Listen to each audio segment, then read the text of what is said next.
Hello and welcome to a Talmud Israeli production. Today we'll review the highlights of this week's Daf Yomi study, Masechet BavaMetzia, pages 46 to 52.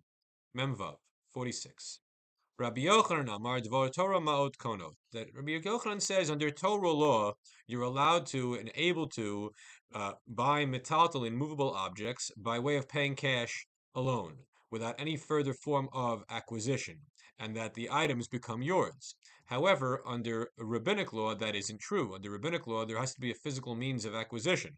So why is it that the sages said you have to draw the item near you, that you have to do the physical act of Mashicha to truly effect an acquisition? Because we're afraid of a situation whereby the person buys wheat and pays cash for it. The wheat happens to be in the silo, in the granary of the seller, and is not remitted immediately.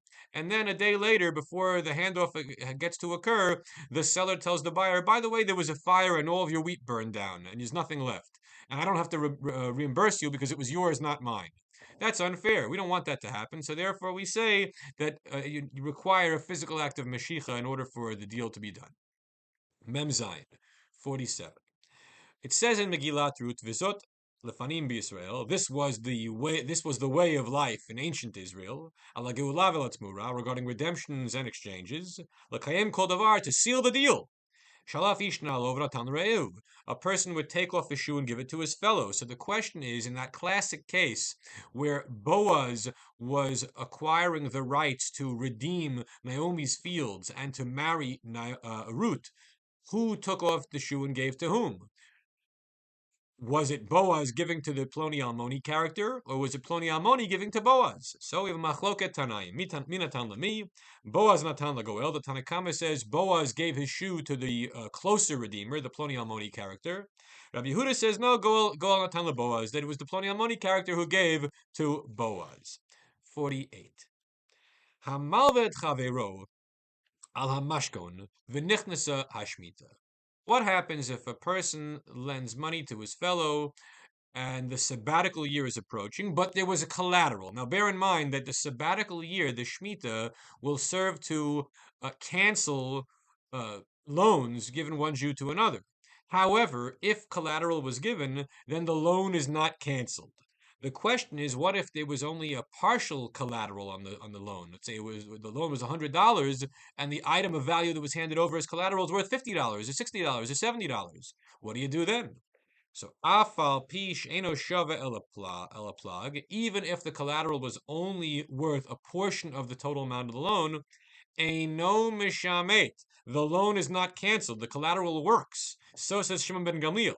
However, Rabbi Yehuda Anasi says, if the collateral was worth the value of the loan, then eno mishamet. The loan will continue to exist. It's not canceled. However, if the collateral was worth less than 100% of the value of the loan, then mishamet, it's canceled. 49. Memtet. Maaseh Rabbi Yochanan ben Matya. There's an incident involving a certain rabbi. Shemer Libno said to his son, "Save us chorlanu polim. Go and hire some day laborers for us, for our business." Halachu pasuk lamazonos. So, in arranging the terms of employment, the son said, "We're gonna feed you." And when he went to his father, the father said to him, "Bini, my son, even if you were to give them the feast of King Solomon in all of its glory, a huge repast, a big banquet, a smorgasbord, you would have not fulfilled your obligation towards them because you gave them sort of an amorphous promise of food. But they are Bnei Avram, Yitzchak, and Yaakov. They're the sons of Abraham, Isaac, and Jacob, and they're entitled to a glorious feast. Rather, before they begin working, you have to rephrase the terms of the deal. And tell them, all you're going to get from me is bread and legumes. That's what you should tell them, because that's all we plan on feeding them. If you give them a promise of food without specifying what it is, they could have expectations of a glorious meal, which was not our intention. Nun, 50.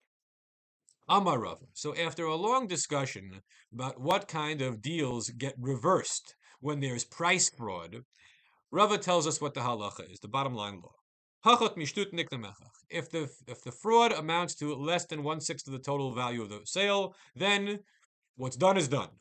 and the sale stands. Yoter al shtut, if it's more than a sixth, batal mekach, then we'll reverse the sale. The item returns and the money returns. Shtut, if it's exactly a sixth, then the sale stands, but the additional money has to be given back. But what's the statute of limitations on trying to alter the outcome, to either reverse the deal or to extract money because there was price fraud?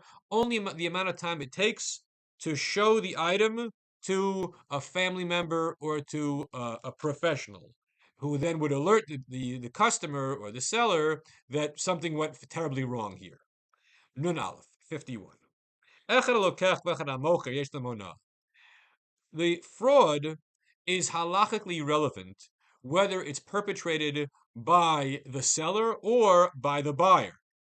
And just as a layman can claim that they were defrauded, so too a merchant can claim he was defrauded. However, Rabbi Yehuda says there is no law of ona'ah for the merchant.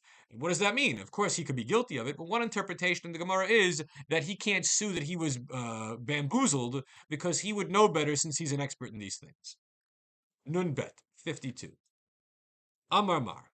So what do you do with a coin which is defective and is not allowed to be used in circulation because it doesn't have the proper weight that it claims it does? Well,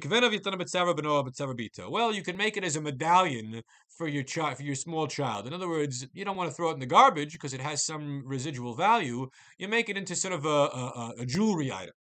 But we ask a question that there seems to be a Tanaitic source which goes against that, which says,